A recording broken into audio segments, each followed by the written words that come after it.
Hello friends, is this new? Escala Regiment assault troops captured 2 Colombians near Pokrovsk. They claim to have traveled to Mordor for work, since the invaders had promised them a salary of $2,500 a month on construction projects. However, when the Colombians arrived in the city of Ufa, the authorities confiscated their documents. They were given assault rifles and without food or water were sent to assault Pokrovsk, where they surrendered at the first opportunity they had.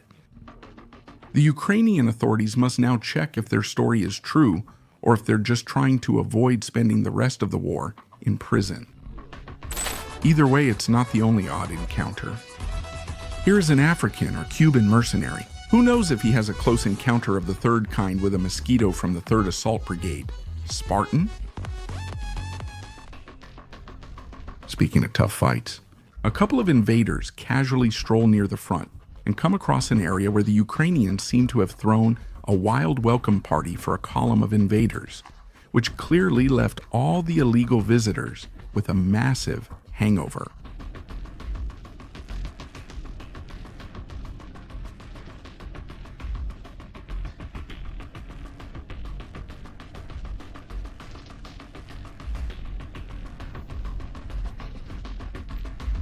After watching the footage, I feel this video is from last year because of the lack of anti-drone cages on most of the vehicles. In my defense, I hadn't seen this video, and it shows again that everything is going perfectly as planned.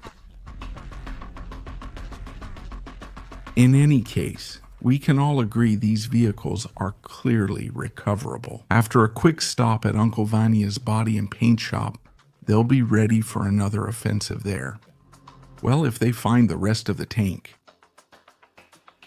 At a recent celebration, a crew of unmanned aerial vehicle operators from the 92nd Assault Brigade flies above the charred remains of a vehicle column of the invaders, those already handled by the swarm.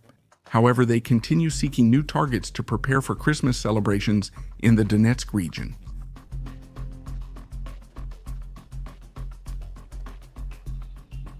Hello, there you were, Ivan. Time to fertilize Ukraine's trees. In other news, this is good. The chief of the General Staff of the Z Armed Forces, General Valery Gerasimov, reported that his forces have surrounded and destroyed 19 Ukrainian battalions around the city of Kupyansk. In a later update, he confirmed at least 3 Zelenskys were destroyed in the same area. Honestly, I was hoping they would stop lying for a few days, at least until after Christmas. But no, here we go again. Referring to the same topic, do you recall after the Z troop group, which had entered Kupyansk, was destroyed? This video shows an invader calmly walking through the city to disprove Ukrainians who had expelled them.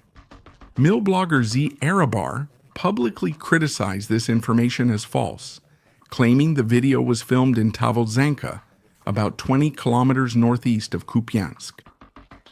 Western intelligence analysts geolocated and independently confirmed that the footage came from Tavolzhanka. Arabar said the situation in Kupyansk clearly shows the problems caused by exaggerating successes, and the price of these shows with borrowed villages? It's always the lives of our fighters. I don't know about you, but I think they can put on as many shows as they want. Like this submarine show. On December 15th, the Security Service of Ukraine and Ukrainian Navy executed the world's first successful unmanned underwater vehicle combat attack on a submarine. The target was an upgraded Kilo-class Russian diesel-electric attack submarine docked at the Novorossiysk naval base. The drone navigated through defended waters, bypassing floating barriers and barges at the entrance of the port to detonate near the vessel. The submarine, identified as the B-271 Kolpino, is one of the Russian stealth submarines equipped with between 4 and 6 cruise missile launchers, Kaliber, which Mordor often uses to attack Ukrainian cities and infrastructure.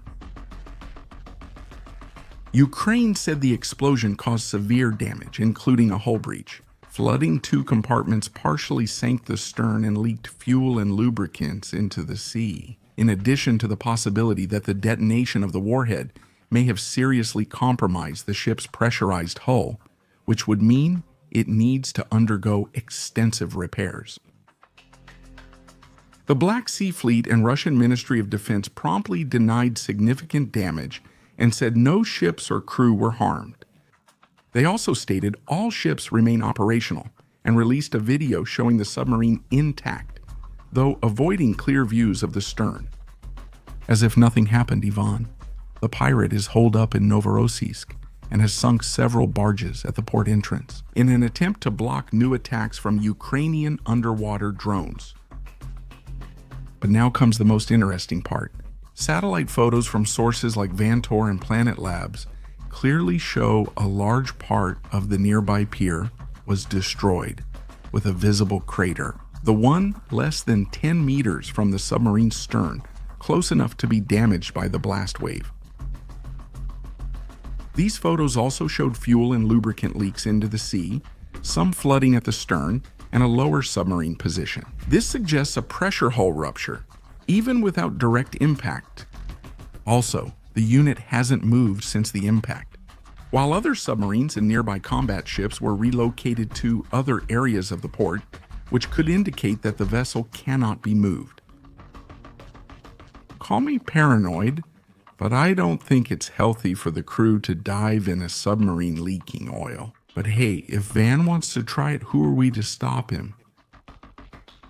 Meanwhile, an American P-8 Poseidon is still lurking outside Novorossiysk port, notably the same one seen there on the attack day. I think it's the perfect time for him to take his submarine out for a spin in the open sea.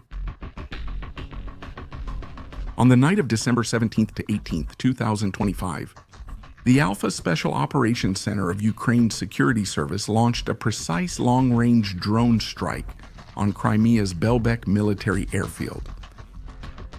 The Security Service of Ukraine reported the raid destroyed 2 Nevo SVU long-range surveillance radars, which detect stealth aircraft and missiles up to 600 kilometers away. The 96N-6-E cheeseboard radar is part of the S-400.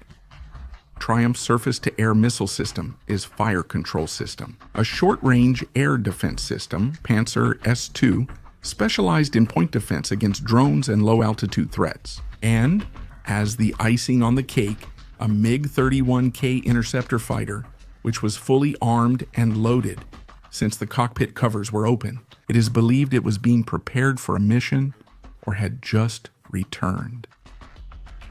Because of the base's importance, the invaders built new reinforced aircraft shelters to protect against Ukrainian drone and missile attacks. That's why it's a big success that the attack surprised the unprotected Mikoyan Gurevich, 31, parked in the open. Leave your opinion in the comments. Don't forget to leave a like and subscribe to the channel.